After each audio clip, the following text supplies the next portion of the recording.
Hey, y'all, welcome to the Why Podcast, where why is always the question, and you're in the closet with Celeste Afraid. I'm so happy to be with y'all here today. Today's why is heavy but necessary. We're digging into something that so many of us silently wrestle with, sometimes daily, which is, why do we have body dysmorphia? Why do we look in the mirror and still not see the truth, even after progress, compliments, or transformation? So let's talk about it. See, body dysmorphia isn't just about insecurity. It's about distortion. It's about when your mind tells lies that your eyes start to believe. And it's not always vanity. It's often trauma. It's emotional wounds showing up in physical reflections, whether you're male or female, in shape or not, confident on paper, but crumbling in private. This episode is for the parts of you that still don't feel enough. Let's uncover the real roots behind this distorted image. Unhealed trauma projects itself onto the body. When you haven't healed emotionally, often shows up in how you treat or see your body. A violated childhood, bullying, neglect, or abuse doesn't disappear. It actually hides in body shame. I know I've definitely dealt with that a lot. I still do. I'm working on losing the weight from my 10th child, and sometimes I'm looking in the mirror and everyone's saying, wow, you're looking great, you're looking good. And you know what I say? I don't see it because I don't. And what's interesting is the fact that before I started having a bunch of children, I only had my first child, I still would look in the mirror and I'm like, oh my gosh, I'm so big, I'm so this, I'm so that. And people were like, you're tripping. And when I look back at those pictures, I'm like, I was tripping. Like, what? Even that, it's the reason why I even decided to film this episode with my arms out, because I've been really self-conscious with my arms. Like, I'm used to them being more thin, and I'm like, oh, they're so huge. But you know what? It is what it is. Stepping into it. And we have to step into ourselves, most definitely, every single day. Social media feeds a false narrative. And in my day, when I was younger, it was magazines that fed that false narrative, that false mirror. Still does. Not as strongly as it did. Social media is much more insightful into yourself. Like, whoa, it's so much more immediate. Every scroll is a subtle message. You're not there yet. Filters, edits, angles. Most of it is not real. But your brain doesn't know the difference. See, it compares you to illusions and convinces you to feel less. Body obsession becomes a distraction from deeper pain. It's easier to focus on your flaws than to sit with rejection, heartbreak, or past regrets. Criticizing your thighs feels safer than facing abandonment. And I can attest to that. I know, that's why I wanted to talk about this. I know for certain my body dysmorphia comes from the trauma I experienced as a child. It does. You know, and I know like my mom has always been big on being thin and being in shape and all that, and that's great. But I know it comes from something, because I don't know if it's something that you feel like that we feel like we can control or not control. You're eating, you're working out, whatever the case may be, because we couldn't control the trauma, but we could control our appearance. I know it goes so much more deeper. I don't want to dive. I don't want to do a deep dive all the way down 10, 12 feet down in there. I want to touch on a little bit with y'all. Question some things for yourself. You know, we all have those same questions inside of us. I know you do. And if you do and if you don't, like, comment, subscribe. I ain't been telling you that enough. I need you to like, comment, subscribe, and share. If you feel like you know someone that can listen to this message and get something out of it, share it. We're here for that, right? Moving on to cultural conditioning. That equates to worth with appearance. From snapback culture to bikini-ready bodies, we're taught that how you look is how you matter. This mindset starts young and never lets up. I can say I was victim to that. After I had my first child, all my kids really, I didn't get stretch marks. And so I'm like, oh, I'm wearing my half shirts. I just want to show off my body. I look great. I worked my butt off, got the weight off, the baby weight and whatnot. And yeah, the snapback, it's a real thing. And it's a trip because here I am after having my 10th baby, and I'm just like, my snapback ain't back yet, But it's like, girl, it's okay. I've learned to it's okay. Not it's okay being comfortable, because no, I'm not going to ever be comfortable with something that I know I can make better, and not make better as some false narrative as like looking at social media, but make better because I've seen myself better. I know how I keep my body. I know how I know that for me. So I'm comparing me to me. I compare 20-year-old me to 30-year-old me. And I was like, yo, when I lost the weight after having my 5th child, body was even more banging than the 20-year-old me. The 20-year-old me body was banging. And so 40-year-old me is like, and when I lose the rest of the weight after this 10th child, my body's going to be banging. And I'm going to be happy with the results because I put in the work. But that's a me thing. What's your thing? Right? Validation addiction distorts self-perception. I'm going to tell you right now, I don't need to be validated by nobody but me. Who are you needing to be validated by? And hopefully it's only you and not anybody else. Because you can become so reliant on external compliments that you stop knowing what you see. No compliment sticks because you've trained yourself to only see what's wrong. You can't do that. So dang, as I'm going through this and thinking even more and more, maybe I've grown out of my body dysmorphia. Now, don't get me wrong. My husband and my son are like, you look great, but you are losing the weight. My husband's like, wow, your body, it's coming off. And I'm like, I don't see it. And I don't, but it's okay. Eventually I will. And sometimes, to be honest, sometimes I look in the mirror and I'm like, is that what I'm looking like? Maybe I'm seeing this a little bit. I think I'm saying it. And then I have moments where I'm like, I eat something, I'm like, I don't see it. But I could just be bloated in that moment. I don't know. And this is not a funny, topic that I'm not laughing. I know I could be really silly sometimes. But in all seriousness, we don't see what others see. Even when we lose the weight, we'll see it first, usually before someone else that's living with us sees it. And especially someone that doesn't live with us, that doesn't see us every day, will be like, yo, wow. If I know for myself, it takes me a little while because I do deal with this distortion of this image in my mind. And I know it's only because of what I want to see myself, what I see myself as, and what I see myself becoming of what I've been.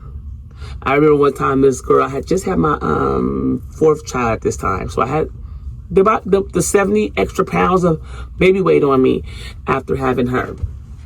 And we had moved, she was 6 weeks, we had moved overseas. And I remember a lady, she's a little more heavy set.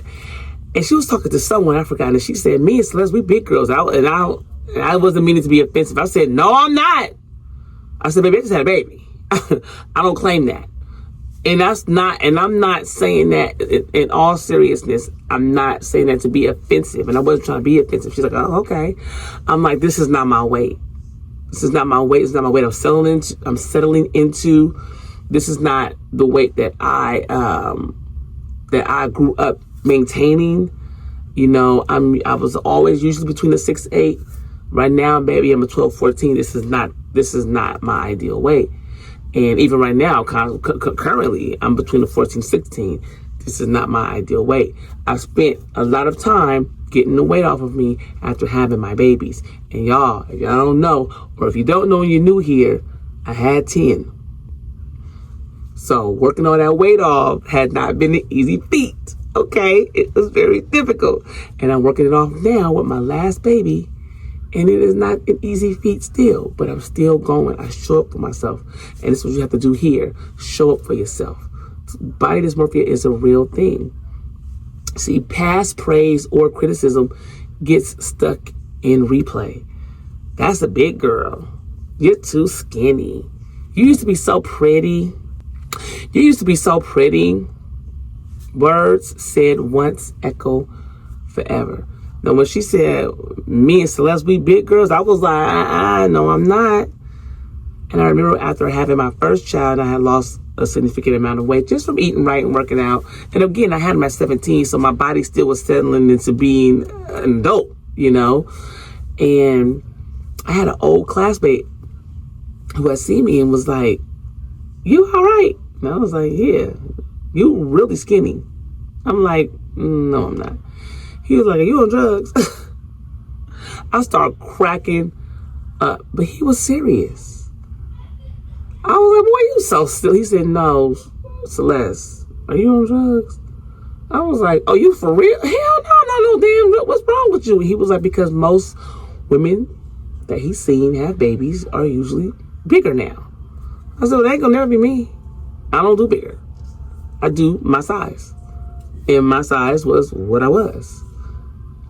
I'm pretty tall too, y'all. I'm 5'9". So the weight looks a little different on me. 200-something pounds look different on somebody that's 5'9" versus somebody that's 5 feet. However, I like to maintain my body for myself, and that's my prerogative, and yours is yours. You know what I mean? Every mirror becomes an argument with memories. I lost it after I had my third baby. My late husband was like, I was working my butt off. And he was like, you're not going to have the same body you had before having him. And I was like, yes, I am. I was, oh my gosh. And my father's like, you know you will not. It is normal. And I was like, yes, I will. And it wasn't until I got older to where I understood what they meant. It's like, they weren't, I took it as they're saying I'm going to be fat forever. That's how I took it. Like, you're going to be fat forever.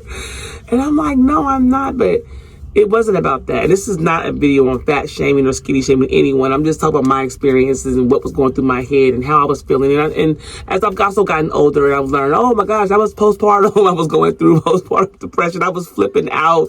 I wasn't me. My body didn't look the same. I was working out. I was trying to eat right. I was doing all kind of stuff, eating 500 calories a day. Insane, you know, because I just wanted to get the weight off. And then also I started learning as the years had gone by that I get pregnant very quickly. So I really became super intentional on getting the weight off of me before I had another baby. But anyway, and a lot of times I would get pregnant before finishing getting the weight off of me, which means I had to start all over again. And I'm like, I worked double time after I had my fifth baby, which is why I worked so hard with her, because I was like, I need to get this off before I get pregnant again, which I got it all off and got pregnant again. But not to say the least, you know, I was told some of those things. I was like, I'm not a big girl. I'm not a skinny girl. I will always say I'm sleek. Right? You know, self-worth becomes performance-based for most that's dealing with body dysmorphia. If you're not productive, skinny, together, or that girl or that dude, you start to shrink inside. You tie your value to your appearance, then punish yourself when you fall short. I have been doing that, honestly, recently. Not anymore. I was doing that recently throughout this year. I've been working out.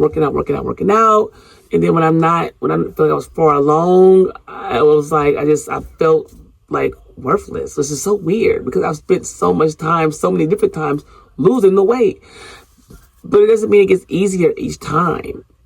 And I just was like, oh my gosh. Like, I felt frustrated. I was start and stop a lot. Just a few months ago, like around September, August, I want to say September, August, something like that, I told myself I'm just going to show up for me. You know, one of my favorite books is Atomic Habit by James Clear. And taking the first step begins the journey of many more steps.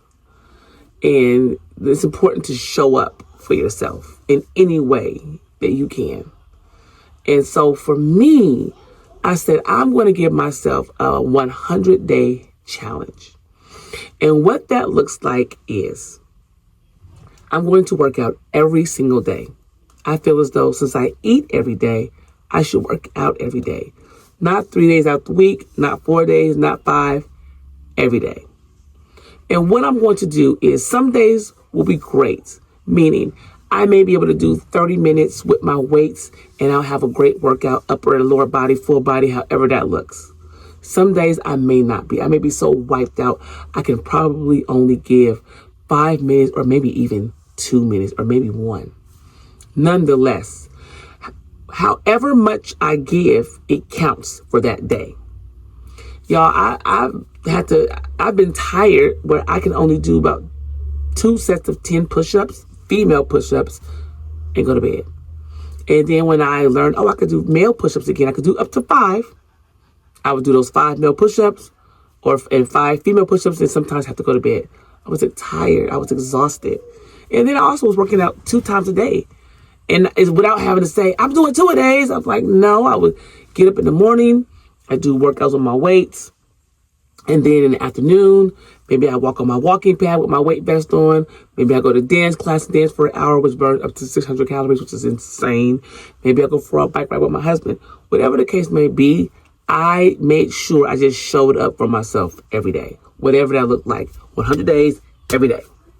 If I lay in the bed and it was 11:45 and I'm like, oh crap, I don't work out today. I'll hop up, I'll do some push-ups, I'll do some jumping jacks, I'll do some squats, I'll do some curtsy squats. Whatever the case, I showed up. And that's what made it easier for me to get out of that. You ain't lost the weight yet, girl.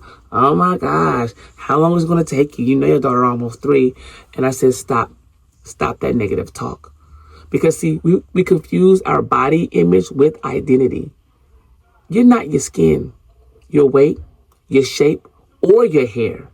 But when your identity is rooted in appearance, any flaw feels like failure. This is where the healing must begin. Remembering who you are beyond your body. And that's essentially all I did and am doing currently. And I don't want to hear, because, I don't like people body shame folks and they lose all this weight. Oh, why she's so skinny? Or when they gain weight, oh, why she's so big? It's so unfair. But I challenge you to not care about listening to the naysayers. It's to dig deep inside yourself as to why you're seeing this image of portrayed, why your brain is seeing that in the mirror when it's an entirely different image that's seen from others. Body dysmorphia can be a mortal, but we can get through it. We can get through it together, and I get it. We all go through it. So the real question isn't just, why do I have my body dysmorphia? It's, when did I stop seeing myself clearly? And deeper still, what made me believe I had to change to be worthy? Healing starts when you call out the lie in the mirror and then speak truth back to yourself, baby, until it becomes louder than the shame. So, as always, I'm going to leave y'all with this. Question everything, starting with why. Because why is always the question. And I'm out, y'all. Peace.